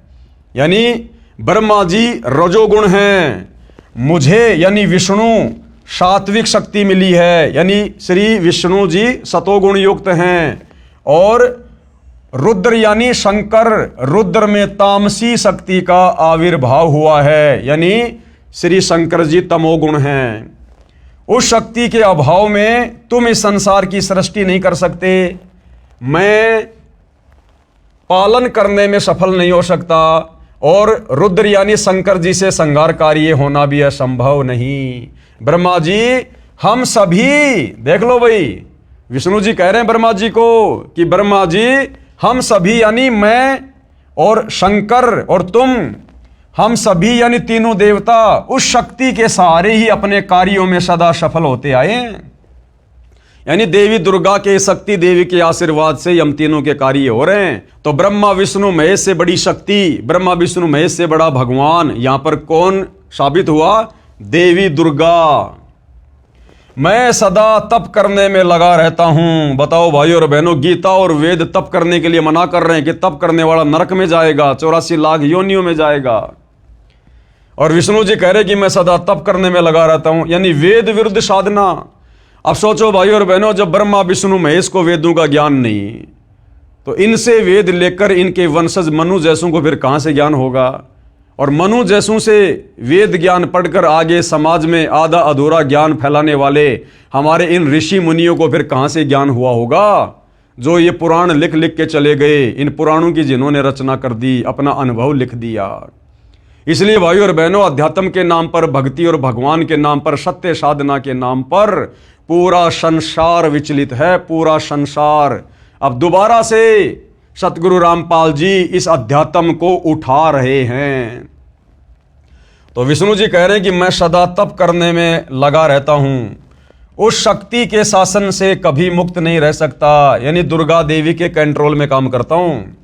कभी अवसर मिला तो लक्ष्मी के साथ सुखपूर्वक समय बिताने का सौभाग्य प्राप्त होता है। मैं कभी तो दानवों के साथ युद्ध करता हूं। अखिल जगत को भय पहुंचाने वाले दैत्यों के विकराल शरीरों को शांत करना यानी नष्ट करना मेरा परम कर्तव्य हो जाता है। बताओ, बेचारा तप करके सिद्धियां प्राप्त करता है विष्णु, और सिद्धियां प्राप्त करके फिर सारी जिंदगी राक्षसों के साथ में लड़ाई झगड़ा करने में लगा रहता है। यानी भाई और बहनों, पल भर की भी शांति नहीं हमारे भगवानों को, पल भर की भी। अब इनकी भक्ति करके फिर हमें कैसे परम शांति प्राप्त होगी? उन्हीं भगवती शक्ति का मैं निरंतर ध्यान किया करता हूं। ब्रह्मा जी, अब देख लो भाइयों और बहनों, जो कह रहे थे कि विष्णु से ऊपर कोई भगवान नहीं, कोई शक्ति नहीं, ब्रह्मा जी मेरी जानकारी में इस भगवती शक्ति से बढ़कर दूसरे कोई देवता नहीं है। क्लियर कर दिया विष्णु जी ने कि मेरी जानकारी में इस भगवती शक्ति दुर्गा से बढ़कर और कोई भगवान नहीं, कोई देवता नहीं। यानी विष्णु जी ने अपने से ऊपर देवी दुर्गा को साबित कर दिया। जो भाई ये कह रहे थे सवाल करके कि विष्णु जी से ऊपर कोई भगवान नहीं, कोई परमात्मा नहीं, देख लो भाई, इन्हीं पुराणों में लिखा हुआ है। आगे क्या कह रहे हैं गुरुदेव भगवान, इस संक्षिप्त श्रीमद देवी भागवत के उल्लेख से हिंदू पक्ष का दावा गलत सिद्ध होता है। हिंदू पक्ष ने जो दावा किया था ना कि विष्णु से बढ़कर और कोई शक्ति नहीं, कोई भगवान नहीं, तो भैया ये श्री मद देवी भागवत पुराण पहला स्कंद चौथा अध्याय पेज नंबर 44 और 45 बिल्कुल क्लियर कर रहा है। और हिंदू पक्ष ने जो सवाल किया था वो हिंदू पक्ष यहां पर गलत साबित हुआ। इस संक्षिप्त श्रीमद देवी भागवत के उल्लेख से हिंदू पक्ष का दावा गलत सिद्ध होता है कि श्री विष्णु जी से ऊपर कोई भगवान नहीं है, क्योंकि श्रीमद देवी भागवत देवी पुराण के प्रथम स्कंद के अध्याय 4 में प्रमाण है कि एक बार श्री ब्रह्मा जी ने श्री विष्णु जी को महान तप करते हुए देखकर प्रसन्न किया। अब दोबारा से आपको गुरुदेव भगवान दिखा रहे हैं लिखा हुआ, जो आपने अभी फोटोकॉपी में देखा कि एक बार श्री ब्रह्मा जी गए विष्णु जी से मिलने, तो ब्रह्मा जी ने देखा कि विष्णु जी तो तप करने में लगे हुए हैं। एक बार श्री ब्रह्मा जी ने श्री विष्णु जी को महान तप करते हुए देखकर प्रसन्न किया कि हे प्रभु, आप देवताओं के अध्यक्ष, जगत के स्वामी तथा सभी जीवों के शासक होते हुए भी किस देवता की आराधना में ध्यानमग्न हैं। मुझे असीम आश्चर्य तो ये हो रहा है कि आप देवेश्वर यानी देवताओं में सर्वश्रेष्ठ एवं सारे संसार के शासक यानी मालिक स्वामी भगवान होते हुए भी समाधि लगाए बैठे हैं। आप सर्व समर्थ पुरुष से बढ़कर कौन विशिष्ट है। यानी ब्रह्मा जी तो विष्णु जी से बढ़कर किसी को समर्थ भगवान मान ही नहीं रहा, उसे बताने की कृपया कीजिए। ब्रह्मा जी कह रहे हैं विष्णु जी मुझे भी बताओ वो कौन सा भगवान है ऐसा जिसकी आप भी भक्ति कर रहे हो। ब्रह्मा जी के विनीत वचन सुनकर भगवान श्री हरि उनसे कहने लगे, ब्राह्मण सावधान होकर सुनो, मैं अपने मन का विचार व्यक्त करता हूं। मैं भगवती अध्याशक्ति यानी अष्टंगी यानी देवी दुर्गा का ध्यान तप करके किया करता हूं। अब यह तप करना भाई और बहनों कौन से शास्त्र में लिखा हुआ है? ना वेदों में ना गीता में। ये समाधि लगाना कौन से शास्त्र में लिखा हुआ है? तो जब हमारे तीनों भगवान ही वेद विरुद्ध साधना कर रहे हैं तो बाकी जीवों को, ऋषि मुनियों को, शंकराचार्यों को, महर्षियों को भला कहां से वेद ज्ञान होगा? इसलिए सबकी दुर्गति होती है। ये सारे के सारे लक 84 में जाते हैं, ब्रह्मा विष्णु महेश सही थे। अब बताओ भाई और बहनों, फिर कौन बच गया हम जिसके मार्गदर्शन में भक्ति करें? इसलिए उस परम अक्षर ब्रह्म को, सत्य पुरुष को, कबीर देव को सत्य भक्ति बताने के लिए, वेद अनुकूल, गीता अनुकूल साधना बताने के लिए और संसार से करवाने के लिए स्वयं ही धरती पर तत्वदर्शी संत के रूप में प्रकट होना पड़ता है, जो निसंदेह वर्तमान में सतगुरु रामपाल जी हैं। अन्यथा सतयुग से लेकर वर्तमान का इतिहास बता दो, यदि किसी भी हिंदू, मुस्लिम, सिख, ईसाई धर्म के धर्म गुरुओं ने इस प्रकार से अपने अनुयायियों को, अपने समाज के लोगों को, श्रद्धालुओं को ये वेद पढ़ाए हों, गीता पढ़ाई हो, इस प्रकार से अध्यात्म ज्ञान को सुलझाया हो, आज तक किसी ने नहीं सुलझाया। केवल इन लोगों ने उलझाया है, उलझाया। अब सुलझा तो सतगुरु रामपाल जी रहे हैं। तो श्री विष्णु जी कह रहे हैं कि भैया मैं देवी दुर्गा का ध्यान तप करके किया करता हूं। ब्रह्मा जी, मेरी जानकारी में इन भगवती शक्ति यानी प्रकृति देवी, अष्टंगी देवी से बढ़कर दूसरे कोई देवता नहीं है। इस संक्षिप्त देवी भागवत पुराण के लेख से स्पष्ट हुआ कि श्री विष्णु अर्थात श्री कृष्ण जी श्री देवी दुर्गा जी की भक्ति यानी पूजा करते हैं। कहा है कि इस अध्याशक्ति से बड़ा कोई देवता भगवान मेरी जानकारी में नहीं है। यानी ये भाई और बहनों दी एंड हो गया श्री विष्णु जी और श्री ब्रह्मा जी के ज्ञान का। दी एंड हो गया, क्योंकि ब्रह्मा जी तो विष्णु से बढ़कर किसी को भगवान नहीं मान रहे थे और विष्णु जी कह रहे हैं कि मैं देवी दुर्गा से बढ़कर किसी को भगवान नहीं मानता। तो हमारे भगवान को किस स्तर का ज्ञान है आप जी देख लीजिएगा। लेखक यानी सतगुरु रामपाल जी अब क्या कह रहे हैं? हिंदू साहिबानों की झूठ सामने है। जो कहते हैं कि श्री कृष्ण जी अर्थात श्री विष्णु जी से बढ़कर कोई देवता यानी परमेश्वर नहीं है, जबकि श्री विष्णु जी ने अपने से अन्य सर्वसमर्थ शक्ति श्री देवी दुर्गा को बताया है। आगे देखो भाइयों और बहनों, ओम नाम ब्रह्म का जाप है। आपने गीता जी में पढ़ा, अध्याय 8 श्लोक नंबर 13 में, ये गीता का ज्ञान देने वाला भगवान ब्रह्म स्वयं कह रहा अपनी साधना के विषय में कि ओम इति एक अक्षर ब्रह्म व्यवहरण माम अनुस्मरण ये परियाति तजन देहम से याति परमाम गतम, कि अर्जुन मेरा तो एक ओम नाम का जाप है और मैं ब्रह्मलोक में रहता हूं। ब्रह्मलोक में ओम नाम ब्रह्म का जाप है, इससे ब्रह्मलोक प्राप्त होता है। ब्रह्म आकाश में ब्रह्मलोक में रहता है।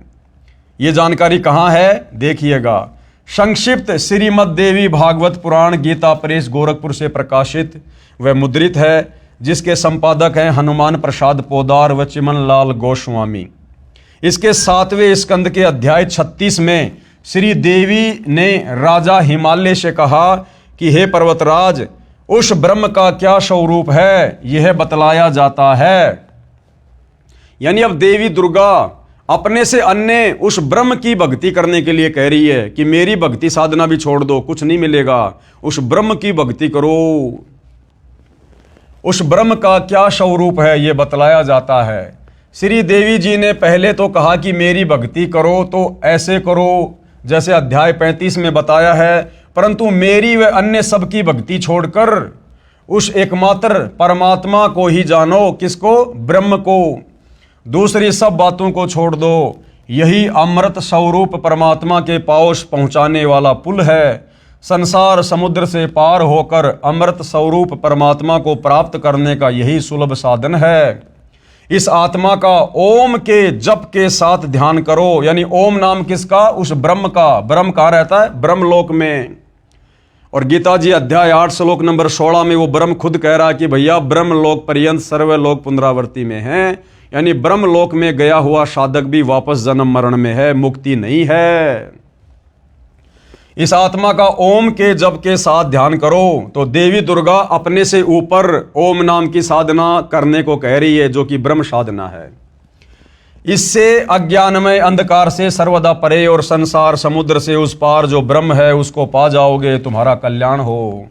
वह यह सबका आत्मा ब्रह्म ब्रह्मलोक रूप दिव्य आकाश में रहता है। कहाँ रहता है? ब्रह्मलोक रूप दिव्य आकाश में। गीता अध्याय 18 श्लोक 62 में गीता ज्ञान दाता यानी ब्रह्म ने कहा है। अब देवी दुर्गा ने टोपी किसके ऊपर पहना दी? ब्रह्म के ऊपर, कि भैया मेरी भक्ति से भी कुछ नहीं मिलेगा, उस ब्रह्म की भक्ति करो। अब वो ब्रह्म क्या कह रहा है गीता जी का ज्ञान देते समय अर्जुन को अध्याय 18 श्लोक नंबर 62 में, कि भैया मेरी भक्ति से भी कुछ नहीं होगा, मेरी भक्ति से भी जन्म मरण का रोग समाप्त नहीं होगा, गधे कुत्ते सुअर बनने से नहीं बच सकते, नरक में जाने से नहीं बच सकते। अब वो ब्रह्म अपने से अन्य भगवान की भक्ति करने के लिए कह रहा है। गीता अध्याय 18 श्लोक 62 में गीता ज्ञान दाता यानी ब्रह्म ने कहा है कि परम शांति प्राप्त करनी है, अर्थात जन्म मरण से छुटकारा चाहता है तथा सनातन परम धाम को प्राप्त करना चाहता है। सनातन परम धाम यानी जहां जाने के बाद भगत वापस लौटकर काल के लोक में नहीं आता, जन्म मरण में नहीं आता। सनातन परम धाम यानी सतलोक। तो उस परमेश्वर की शरण में जा जिसको गीता अध्याय 8 श्लोक 3 में परम अक्षर ब्रह्म कहा है। अब बताओ, अध्याय 18 श्लोक 62 में गीता ज्ञान देने वाले ब्रह्म ने जिस ब्रह्म की भक्ति करने के लिए दुर्गा कह रही है, उस ब्रह्म ने कह दिया अर्जुन को कि भैया अगर तुझे सदा सदा के लिए जन्म मरण से छुटकारा पाना है तो उस परमेश्वर की शरण में जा, जिसको उसी गीता ज्ञान दाता ने अध्याय 8 श्लोक नंबर 3 में परम अक्षर ब्रह्म कहा है, सत्य पुरुष कहा है, कबीर देव कहा है। तथा गीता अध्याय 8 श्लोक 8, 9, 10 में कहा है कि जो उस परम अक्षर ब्रह्म की भक्ति करता है उसी को प्राप्त होता है। यानी अपने से अन्य उस परम अक्षर ब्रह्म की भक्ति करने के लिए ये ब्रह्म स्वयं कह रहा है। गीता अध्याय 15 श्लोक 4 में गीता ज्ञान दाता ने यानी इस ब्रह्म ने कहा है कि तत्व ज्ञान रूपी शस्त्र से अज्ञान को काटकर उसके पश्चात परमेश्वर के उस परम पद की खोज करनी चाहिए, जहां जाने के पश्चात साधक लौटकर संसार में नहीं आते। जिसने संसार की रचना की है उसकी भक्ति कर, यानी गीता ज्ञान देने वाला ब्रह्म तो अपने से अन्य उस परम अक्षर ब्रह्म की भक्ति करने की सलाह दे रहा है। गीता बोलने वाला क्षर ब्रह्म यानी काल निरंजन है, वह परम अक्षर ब्रह्म की भक्ति करने को कह रहा है। क्लियर कर दिया गुरुदेव भगवान ने। विचार करें, अब पूज्य गुरुदेव भगवान क्या कह रहे हैं कि भाई विचार करो। श्री कृष्ण जी अर्थात श्री विष्णु जी श्री देवी दुर्गा को सबसे बड़ी बता रहे हैं। फिर श्री देवी दुर्गा ब्रह्म यानी क्षर पुरुष को समर्थ बता रही है, और फिर ये क्षर पुरुष यानी ब्रह्म किसको बड़ा बता रहा है? ये देवी दुर्गा उस ब्रह्म की भक्ति के लिए कह रही है। और जो ब्रह्म है यानी गीता ज्ञान देने वाला काल, वो अपने से समर्थ, सबकी उत्पत्ति करता, सबके धारण पोषण करता पुरुषोत्तम अविनाशी परमेश्वर की भक्ति करने को कह रहा है। और भाइयों और बहनों, उस अविनाशी परमेश्वर की भक्ति, परम अक्षर ब्रह्म की भक्ति वो कैसे मिलेगी? उसके लिए यही गीता का ज्ञान देने वाला ब्रह्म काल अध्याय 4 श्लोक नंबर 34 में कह रहा कि अर्जुन, उस तत्वदर्शी संत की शरण में जा, वो तुझे परम अक्षर ब्रह्म की भक्ति के विषय में तत्व ज्ञान बताएगा। और उस तत्वदर्शी संत के बताए अनुसार भक्ति साधना करने से भाई सदा सदा के लिए तेरा जन्म मरण से छुटकारा होगा, और तू उस सनातन परम धाम सतलोक में चला जाएगा, जहां जाने के बाद साधक वापस लौटकर संसार में फिर कभी नहीं आता है। तो भाइयों और बहनों, आज वही परम अक्षर ब्रह्म स्वयं तत्वदर्शी संत बनकर सतगुरु रामपाल जी के नाम से धरती पर प्रकट है। निसंदेह ये समस्त प्रमाण अपनी आंखों से देखकर आपको यकीन हो जाना चाहिए कि ऐसा निर्मल ज्ञान, ऐसा पाक साफ ज्ञान, ऐसा शुद्ध ज्ञान, ऐसा निर्णायक ज्ञान सतयुग से लेकर आज तक ना किसी ने दिया और ना आगे कोई दे पाएगा। तो पहचानने में भाई बहनों को देरी नहीं करनी चाहिए कि सतगुरु रामपाल जी क्या परम शक्ति है। और यदि इनकी शरण में आकर सत्य साधना नहीं की तो युगों युगों फिर इस काल ब्रह्म के जाल में फंसे रहेंगे, और इसी प्रकार से गधे कुत्ते सुअर के शरीर भोगते रहेंगे, नरक में कष्ट उठाते रहेंगे। इससे सिद्ध हुआ कि हिंदू गुरु साहिबानों को अपने सदग्रंथों का ही ज्ञान नहीं है। जिस अध्यापक को अपने पाठ्यक्रम की पुस्तकों का ही ज्ञान नहीं है तो वह विद्यार्थियों का भविष्य खराब कर रहा है। यानी हमारे धर्म गुरुओं को हिंदू धर्मशास्त्रों का ज्ञान नहीं है तो हिंदू समाज के आम जनों का भविष्य बर्बाद कर रहे हैं, उनसे बचना चाहिए। आगे क्या कह रहे हैं गुरुदेव? पेश है संक्षिप्त श्रीमद् देवी भागवत के 7वें स्कंद के अध्याय 36 के पेज 573 और 574 की फोटोकॉपी। यानी हर चीज का गुरुदेव भगवान हमें प्रमाण दे रहे हैं। अब ये देवी दुर्गा और राजा हिमालय की बातचीत जो आपने अभी मौखिक रूप से पढ़ी देखी, अब गुरुदेव भगवान इस देवी भागवत पुराण से दिखा रहे हैं। देवी के द्वारा हिमालय को ज्ञानोपदेश, ब्रह्म स्वरूप का वर्णन, यानी अपने से ऊपर उस ब्रह्म साधना के लिए देवी क्या कह रही है। श्री देवी जी कहने लगी, पर्वतराज, इस प्रकार योग युक्त होकर मुझ ब्रह्म स्वरूपा देवी का ध्यान करें। ये ध्यान आसन पर भली भांति बैठकर अहेतु की भक्ति के साथ करना चाहिए। उस ब्रह्म का क्या स्वरूप है ये बतलाया जाता है। यानी पहले तो ये अपनी साधना बता रही है, फिर आगे कह रही है कि और सब बातों को छोड़ दे, यानी मेरी भक्ति साधना को भी छोड़ दे। और क्या कर? यह बतलाया जाता है जो प्रकाश स्वरूप सबके अत्यंत समीप में स्थित हृदय रूप गुहा में स्थित होने के कारण गुहाचर नाम से प्रसिद्ध और महान पद अर्थात परंपराएं है। जितने भी चेष्टा करने वाले, श्वास लेने वाले, आंखों को खोलने मूंदने वाले प्राणी हैं, सब उस ब्रह्म में ही समर्पित हैं, उसी में स्थित हैं। सत असत सब कुछ वही है, वही सबके द्वारा वर्ण करने योग्य सर्वोत्कृष्ट है, यानी उसी की पूजा करनी चाहिए। वह समस्त प्रजा के ज्ञान से परे है, अर्थात किसी की बुद्धि में आने वाला नहीं है। ये तुम जानो, जो परम प्रकाश रूप है, जो सूक्ष्म से भी अत्यंत सूक्ष्म है, जिसमें संपूर्ण लोक और उन लोकों में निवास करने वाले प्राणी स्थित हैं। पढ़ते जाइए। 7वां स्कंद है संक्षिप्त देवी भागवत। ये अक्षर ब्रह्म है, वही सबके प्राण है, वही सबकी वाणी है और वही सबके मन है। वह यह परम सत्य और अमृत अविनाशी तत्व है। सौम्य, उस वेदने योग्य लक्ष्य का तुम वेदन करो, मन लगाकर उसमें तन्मय हो जाओ। सौम्य, उपनिषद में कथित महान अस्त्र रूप धनुष लेकर उस पर उपासना द्वारा तीक्ष्ण किया हुआ बाण संधान करो और फिर भावानुगत चित्त द्वारा उस बाण को खींचकर उस अक्षर रूप ब्रह्म को ही लक्ष्य बनाकर वेदन करो। प्रणव ओम धनुष है, जीवात्मा बाण है और ब्रह्म को उसका लक्ष्य कहा जाता है।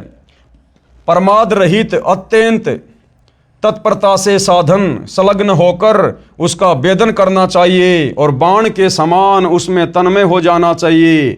जिस ब्रह्म में स्वर्ग पृथ्वी अंतरिक्ष, स्वर्ग और पृथ्वी के बीच का आकाश, संपूर्ण प्राणों के सहित इंद्रिय युक्त मन बुद्धि स्वरूप अंतःकरण ओतप्रोत हैं, उस एकमात्र परमात्मा को ही जाने, दूसरी सब बातों को छोड़ दे। दुर्गा कह रही है कि मेरी भक्ति को भी छोड़ दो, उस ब्रह्म की साधना करो।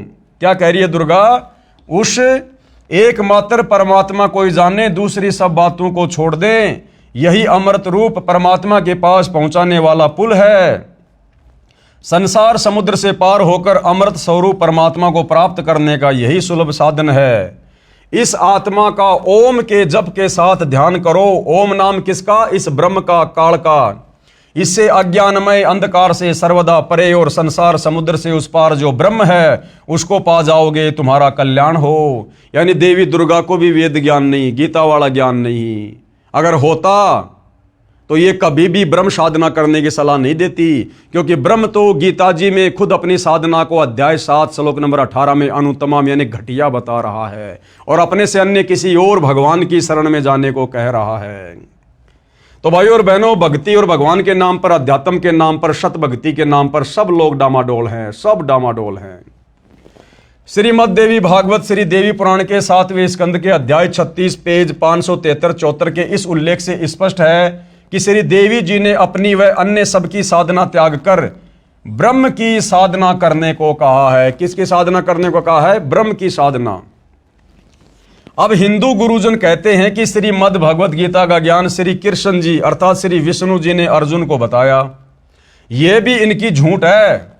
वास्तव में श्रीमद् भगवत गीता का ज्ञान श्री कृष्ण में प्रवेश करके ब्रह्म यानी काल ने कहा है। ब्रह्म ने यानी गीता ज्ञानदाता ने गीता अध्याय 18 श्लोक 46, 61, 62 व 66 में, गीता अध्याय 15 श्लोक 17 में, गीता अध्याय 2 श्लोक 17 में तथा गीता अध्याय 8 श्लोक 3, 8, 9 तथा 10 में अपने से अन्य परमेश्वर यानी परम अक्षर ब्रह्म की भक्ति करने, उसकी शरण में जाने को कहा है। उसी को परमात्मा, सबका धारण पोषण करने वाला अविनाशी परमेश्वर व पुरुषोत्तम कहा है। पढ़ें ये फोटोकॉपी गीता अध्याय 18 श्लोक 62 की, जो कि जय दयाल गोविंदका द्वारा अनुवादित है तथा भारत की प्रसिद्ध गीता प्रेस गोरखपुर से प्रकाशित व मुद्रित है। अब देखिएगा भाइयों और बहनों, ये ब्रह्म यानी ये काल ब्रह्म जिसने गीता जी का ज्ञान दिया है, ये अपने से अन्य गीता अध्याय 18 श्लोक नंबर 62 में किस परमेश्वर की शरण में जाने के लिए कह रहा है। अगर ये गीता ज्ञान देने वाला ही सर्वश्रेष्ठ परमात्मा होता, परमेश्वर होता, इसके पास मुक्ति का मार्ग होता, तो भला क्यों अपने से अन्य किसी और भगवान की शरण में जाने की सलाह अर्जुन को देगा। गीता अध्याय 18 श्लोक 62 की फोटोकॉपी, इसमें क्या बताया जा रहा है? तम एवं शरणम गच्छ सर्वे भावेन भारत तत्प्रसादात पराम शांतिम स्थानम प्रापेशी शाश्वतम। हे भारत यानी हे अर्जुन, तू सब प्रकार से यानी और सब साधनाओं को छोड़कर और सब भक्ति को छोड़कर उस परमेश्वर की ही शरण में जा। अब भाइयों और बहनों, समझदार को तो इतना बहुत है, जब खुद गीता का ज्ञान देने वाला भगवान और गीता ज्ञान देने वाले भगवान से बढ़कर हिंदू समाज और किसी को भगवान नहीं मानता, वो चाहे श्री कृष्ण समझ लो, चाहे विष्णु समझ लो, चाहे ये काल ब्रह्म समझ लो। जब ये खुद हिंदुओं का सबसे बड़ा भगवान गीता का ज्ञान देने वाला अपने से अन्य किसी और भगवान की शरण में जाने के लिए अर्जुन को कह रहा है, तो ये स्वयं सिद्ध है कि गीता का ज्ञान बोलने वाले भगवान के पास में मुक्ति का मार्ग नहीं है, कंप्लीट आध्यात्मिक ज्ञान नहीं है, वेद अनुकूल साधना नहीं है जिससे हमारा जन्म मरण समाप्त हो।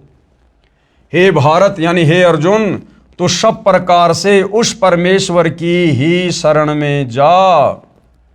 उस परमात्मा की कृपा से ही तू परम शांति कब मिलती है? जब हमारा जन्म मरण का झंझट समाप्त हो जाए। भाई जब तक जन्मेंगे मरेंगे तो कभी गधे बनेंगे, कभी कुत्ते बनेंगे, कभी इंसान बनेंगे, कभी देवता बनेंगे, कभी नरक में जाएंगे, कभी स्वर्ग में जाएंगे। तो भाई परम शांति नहीं हो सकती जब तक हम जन्म और मरण में हैं। तो क्या कह रहा है कि उस परमात्मा की कृपा से ही तू परम शांति को तथा सनातन परम धाम को प्राप्त होगा। अगर इस काल का वो ब्रह्मलोक सनातन परम धाम होता तो यहां पर उस परमात्मा के परम धाम में जाने की सलाह नहीं देता। तो सनातन परम धाम का मतलब होता है जिस लोक का कभी भी विनाश नहीं होता है, कभी भी वहां प्रलय महाप्रलय नहीं होती है, और वहां के जीव कभी भी मरते नहीं हैं, विनाश नहीं होता है। इतना क्लियर कर दिया भाई और बहनों। लेखक यानी सतगुरु रामपाल जी क्या कह रहे हैं? क्या आप जानते हैं गीता अध्याय 7 श्लोक 29 में गीता ज्ञान देने वाले प्रभु ने कहा है कि जो साधक यानी भगत केवल जरा यानी वृद्ध अवस्था, बुढ़ापे के दुख से तथा मरण यानी मौत के दुख से छूटने के लिए ही प्रयत्नशील हैं, यानी साधना करते हैं, भक्ति करते हैं, वे तत्ब्रह्म यानी उस ब्रह्म यानी गीता अध्याय 18 श्लोक 62 में बताए परमेश्वर को तथा संपूर्ण अध्यात्म ज्ञान यानी तत्व ज्ञान को तथा संपूर्ण कर्मों को जानते हैं, यानी एक लेवा एक देवा दूतम वाली कथा जानते हैं। उत्तर हिंदू पक्ष नहीं। हिंदू भाई कहते हैं भाई हम तो नहीं जानते वो कौन परमात्मा है, क्या परमात्मा है जिसके विषय में गीता का ज्ञान देने वाला अध्याय 18 श्लोक नंबर 62 में कह रहा है।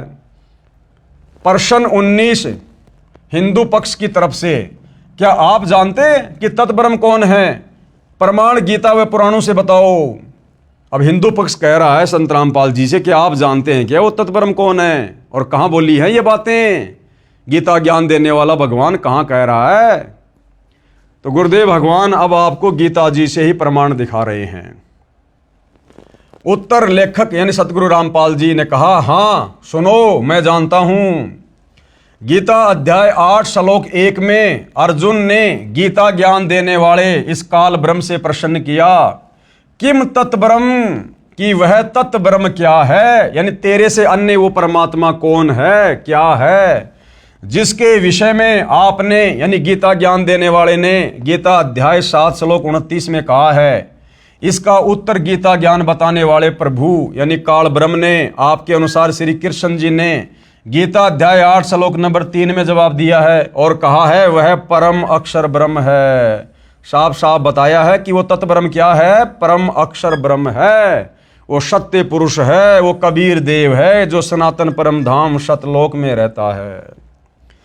फिर इसी प्रसंग को आगे बढ़ाते हुए गीता ज्ञान देने वाले ने गीता के इसी अध्याय 8 के श्लोक 5 और 7 तथा श्लोक 8, 9, 10 में स्पष्ट किया है कि श्लोक 5 से 7 जो पुरुष अंत काल में मुझको ही सुमरण करता हुआ शरीर को त्याग कर जाता है वह मेरे साक्षात रूप को प्राप्त होता है, यानी काल रूप को प्राप्त होता है, ब्रह्मलोक में जाता है। इसमें कुछ भी संशय नहीं है। गीता अध्याय 8 श्लोक 5। हे कुंती पुत्र अर्जुन, अंत काल में मनुष्य यानी साधक जिस जिस भी भाव को यानी इष्ट को सुमरण करता हुआ शरीर का त्याग करता है उस भाव को ही प्राप्त होता है, क्योंकि वह सदा उसी के भाव से भावित हो रहा है। गीता अध्याय 8 श्लोक 6। यानी अंतिम समय में मरते समय आप जिस भी इष्ट का सुमरण करते हो उसी के लोक में जाते हो। इसलिए हे अर्जुन, तू सब समय में निरंतर मेरा सुमरण कर और युद्ध भी कर यानी काम धंधा भी कर और मेरा सुमरण भी कर ओम नाम का। इस प्रकार मुझ में समर्पित भाव से युक्त होकर तू निसंदेह मुझको ही प्राप्त होगा, यानी मेरे ब्रह्मलोक में आएगा और ब्रह्मलोक में आने के बाद लंबे समय तक रहेगा। उसके बाद जब तेरी भक्ति कमाई खर्च होगी फिर तेरे को नीचे नरक में डाला जाएगा, 84 लाख योनियों में डाला जाएगा, क्योंकि खुद फिर ये गीता अध्याय 8 श्लोक नंबर 16 में कहता कि ब्रह्मलोक पर्यंत सर्वलोक पुनरावर्ती में अर्थात जन्म और मरण में है। हे भद्र पुरुष, इन उपरोक्त श्लोकों में तो गीता ज्ञान देने वाले ने अपनी भक्ति करने को कहा है जिससे उसी को प्राप्त होगा। फिर गीता अध्याय 8 के श्लोक 8, 9, 10 तथा 20 व 22 में उस परम अक्षर ब्रह्म की भक्ति करने को कहा है, जिसके विषय में ऊपर बताया है। यानी यहां पर गीता अध्याय 8 श्लोक 7 में तो ये काल ब्रह्म अर्जुन को अपनी भक्ति करने के लिए कह रहा है, और फिर गीता अध्याय 8 श्लोक नंबर 8, 9, 10, 20 व 22 में अपने से अन्य उस परम अक्षर ब्रह्म की भक्ति करने की सलाह दे रहा है, जिसकी भक्ति करने से तेरा स्थायी रूप से जन्म मरण समाप्त हो सकता है। गीता अध्याय 8 श्लोक 8, 9, 10। हे पार्थ, परमेश्वर के यानी परम अक्षर ब्रह्म के अभ्यास रूप योग से यानी उसकी भक्ति करने से युक्त दूसरी ओर न जाने वाले चित्त से निरंतर चिंतन करता हुआ मनुष्य परम दिव्य परमेश्वर यानी परम अक्षर ब्रह्म को ही प्राप्त होगा। यानी जो अंतिम श्वास तक तत्वदर्शी संत से उपदेश लेकर उस परम अक्षर ब्रह्म की साधना करेगा और मरते समय तक करता रहेगा, वो अंत में उसी के सनातन परम धाम में जाएगा। ये सारांश है गीता अध्याय 8 श्लोक 8 का।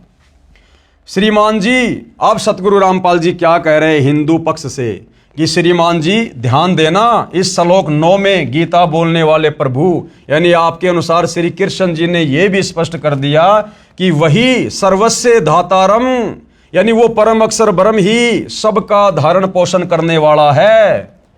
यानी ये कह रहा है कि मैं भी भैया सबका पेट नहीं भर सकता, सबका पेट भरने वाला तीनों लोकों में प्रवेश करके वो परम अक्षर ब्रह्म ही है, मेरा भी पेट वही भर रहा है। जो अनादि सबके नियंता, सूक्ष्म से अति सूक्ष्म सबके धारण पोषण करने वाले, अचिंत्य स्वरूप सूर्य के सदृश प्रकाशमान, अज्ञान से अति परे शुद्ध सच्चिदानंद घन परमेश्वर का सुमरण करता है। गीता अध्याय 8 श्लोक 9। वह भक्ति युक्त पुरुष यानी ऐसी भक्ति करने वाला उस परम अक्षर ब्रह्म की तत्वदर्शी संत से लेकर वह भक्ति युक्त पुरुष यानी भगत अंत काल में योग बल से यानी भक्ति की शक्ति से प्राणों यानी श्वासों को भ्रकुटी के मध्य में अच्छी तरह स्थापित करके यानी अपनी सुरती नृत्य उस परमात्मा के चरणों में लगा के फिर निश्चल मन यानी किसी भी प्रकार से डगमग ना होने वाले मन से सुमरण करता हुआ उस मेरे से दूसरे, गीता ज्ञानदाता कह रहा है कि मेरे से दूसरे दिव्य पुरुष यानी परम अक्षर ब्रह्म परमेश्वर को ही प्राप्त होता है। क्लियर कर दिया गीता ज्ञानदाता ने। हे जेंटलमैन यानी सतगुरु रामपाल जी कह रहे हैं उन नादान हिंदू भाई बहनों से जो इस प्रकार के सवाल कर रहे हैं अज्ञानता में। हे जेंटलमैन, क्या आपको व आपके धर्म गुरुओं को उस परमेश्वर परम अक्षर ब्रह्म का पता है? वह कौन है जिसकी शरण में जाने से परम शांति तथा सनातन परम धाम सतलोक प्राप्त होता है? तो जेंटलमैन ने क्या कहा, कभी सुना ही नहीं, गीता रोज पढ़ता हूं, आज आंखें खुली हैं। अब भाई ठंडा हो गया लास्ट में जाके इतने प्रमाण देखने के बाद कि भाई मैंने तो कभी सुना ही नहीं, ना कभी हमारे धर्म गुरुओं ने बताया, और मैं तो रोज गीता पढ़ता था, लेकिन मेरी तो आंखें आज खुली हैं ये प्रमाण देखकर। क्या कह रहा है? जेंटलमैन ने कहा कभी सुना ही नहीं, गीता नित्य पढ़ता हूं, आज आंखें खुली हैं। तो बाकी भाई बहनों की भी आंखें खुल जानी चाहिए, अन्यथा भाई और बहनों समय बहुत तेजी से गतिमान है। पढ़ें उपरोक्त गीता के सर्व श्लोकों की फोटोकॉपी, जिसके अनुवादक श्री जय दयाल गोविंदका जी हैं तथा प्रकाशक व मुद्रक गीता प्रेस गोरखपुर है। इसी पुस्तक के पेज 20 व 23 पर गीता बोलने वाला नाशवान है, गीता का ज्ञान देने वाला ये ब्रह्मा विष्णु महेश का पिता, दुर्गा का पति, ये काल ब्रह्म जिसको क्षर ब्रह्म भी कहते हैं, क्षर पुरुष भी कहते हैं, ज्योति निरंजन भी कहते हैं, ये किस ब्रह्मांड का स्वामी है, ये भी नाशवान है, जन्म और मृत्यु होती है इसकी, सब कुछ गीता जी में लिखा हुआ है कंप्लीट। आप जी देखते जाइए। गीता बोलने वाला नाशवान है और परम अक्षर ब्रह्म यानी जिसके विषय में गीता ज्ञानदाता बार बार कहता कि उसकी शरण में जा, उसकी शरण में जा, वह परम अक्षर ब्रह्म अविनाशी है जिसका नाम कबीर है। प्रमाण के लिए गीता अध्याय 4 श्लोक 5, अध्याय 2 श्लोक 12, अध्याय 10 श्लोक 2 में पढ़ें। यानी गीता जी के इन श्लोकों में ये गीता का ज्ञान देने वाला भगवान, ये काल ब्रह्म अपनी जन्म और मृत्यु के विषय में बातें कर रहा है कि भाई मेरी तो जन्म और मृत्यु होती है। कौन कौन से श्लोकों में?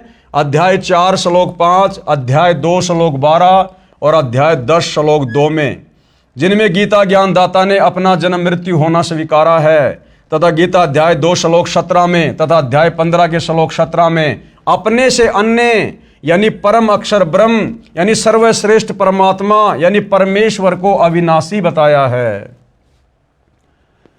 गीता अध्याय 18 श्लोक 62 में उसी की शरण में जाने को गीता बोलने वाले आपके अनुसार श्री विष्णु जी ने कहा है। कृपया पढ़ें फोटोकॉपी उपरोक्त श्लोकों की इसी पुस्तक के पेज नंबर 24 और 25 पर, यानी पहले आप जी देख चुके हैं, पढ़ चुके हैं, वीडियो दोबारा से देख सकते हैं।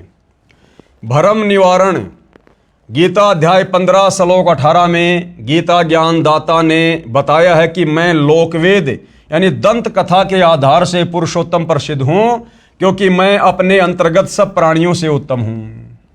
गीता अध्याय 15 श्लोक नंबर 18 में ये अपने आप को पुरुषोत्तम कहता है। तो बहुत सारे लोगों को शंका हो जाती है कि जी ये जो गीता बोलने वाला भगवान है जिसको आप काल ब्रह्म कह रहे हैं, ये तो गीता अध्याय 18 श्लोक नंबर 15 में अपने आप को पुरुषोत्तम कह रहा है कि मैं तो पुरुषों में सबसे उत्तम हूं यानी भगवानों में सबसे सर्वश्रेष्ठ हूं। तो गुरुदेव भगवान कह रहे हैं कि भैया थोड़ा समझने की कोशिश करो, ये अपने आप को पुरुषोत्तम क्यों कह रहा है? अगर ये वास्तव में पुरुषोत्तम होता तो अपने से अन्य किसी और भगवान की शरण में जाने को नहीं कहता।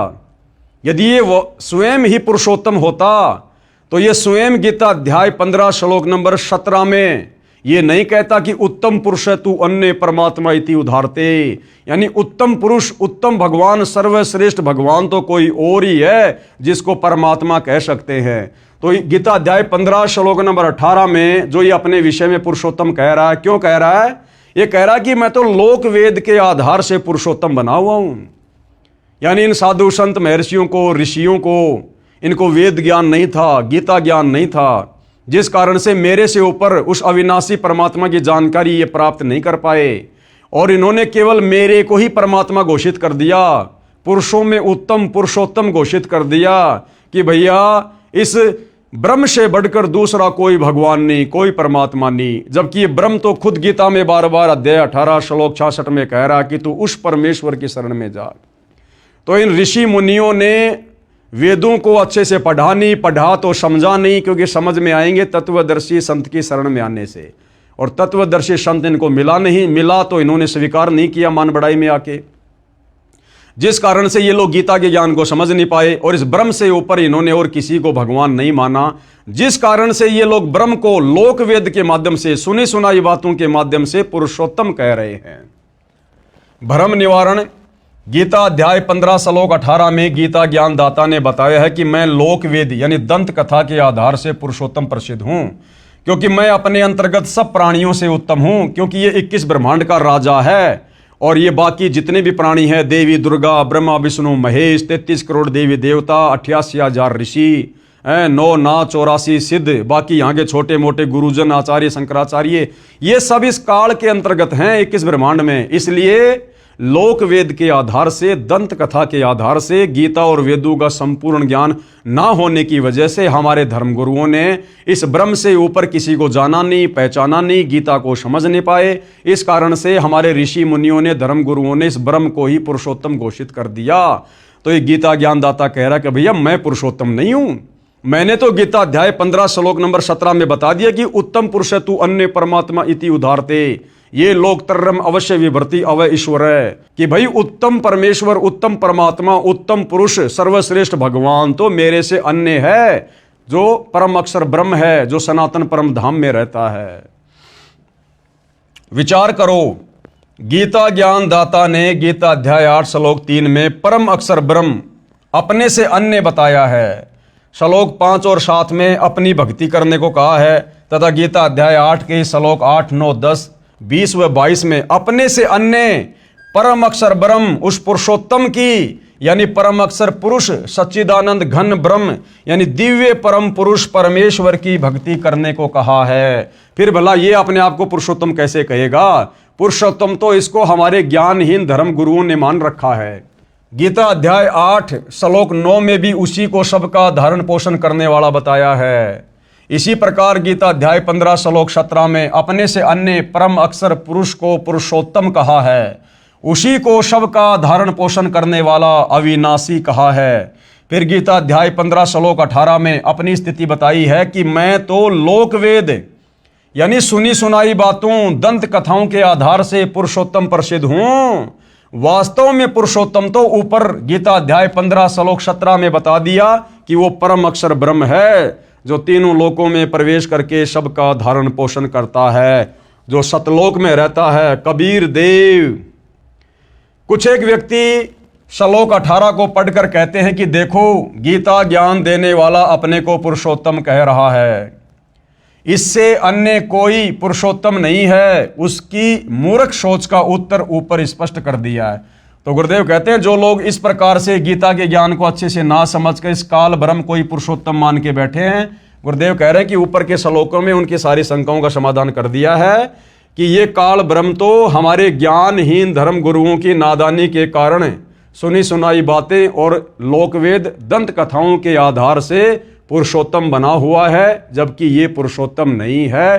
पुरुषोत्तम तो परम अक्षर ब्रह्म है। और भाइयों और बहनों, निसंदेह वह परम अक्षर ब्रह्म वर्तमान में तत्वदर्शी संत की भूमिका में सतगुरु रामपाल जी के नाम से धरती पर प्रकट है। अन्यथा भाइयों और बहनों, इतना क्लियर इन धर्मशास्त्रों को सतयुग से लेकर आज तक किसी ने किया। ब्रह्मा जी ने भी क्लियर नहीं किया, विष्णु जी ने भी क्लियर नहीं किया। शंकर जी तो बेचारा तपस्वी है, वो तो ध्यान लगा के बैठा रहता है, उसको कहाँ से वेदों का ज्ञान होगा। और जब इन तीनों देवताओं को वेदों का ज्ञान नहीं है तो बाकी सभी तीनों देवताओं के अंतर्गत हैं। फिर इस धरती के तपस्वियों को, मुनियों को, ऋषियों को, आचार्य शंकराचार्यों को भला कहाँ से वेद ज्ञान, कहाँ से गीता ज्ञान होगा।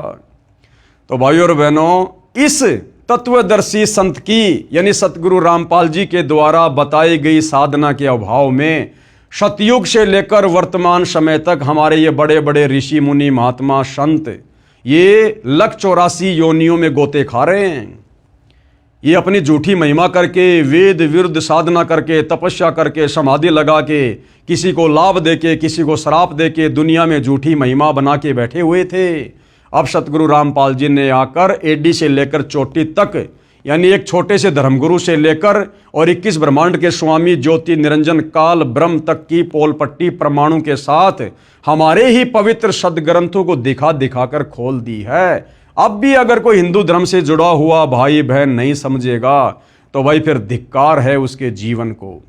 और अभी तो शुरुआत है भाइयों और बहनों, और अभी तो इसके ऊपर तकरीबन 30-40 वीडियो बनेंगे, सब कुछ क्लियर करवा देंगे सतगुरु रामपाल जी परमेश्वर भक्ति चाहने वाली आत्माओं के लिए। बाकी जिसने भक्ति करनी ही नहीं है, जिसको प्रेत पितर भूतों की योनि में जाना है, जिसको नरक भोगना है, भाई उनके आगे तो फिर भैंस के आगे बीन बजाने जैसा है। बाकी जो नेक आत्मा होंगी, अच्छी आत्मा होंगी, परमात्मा चाहने वाली आत्मा होंगी, वो तो संकेत को ही समझ जाएंगी और अपनी दिशा को तुरंत सतगुरु रामपाल जी से उपदेश लेकर चेंज कर देंगी। तो भाई और बहनों, आज के वीडियो में केवल इतना ही। कल फिर परमेश्वर दया करेंगे, सभी के समक्ष उपस्थित होंगे। तब तक पूज्य गुरुदेव भगवान हम सबको आज्ञा दे, आशीर्वाद दे, हमारा मार्गदर्शन करे। बंदी छोड़ सतगुरु रामपाल जी परमेश्वर जी की जय हो।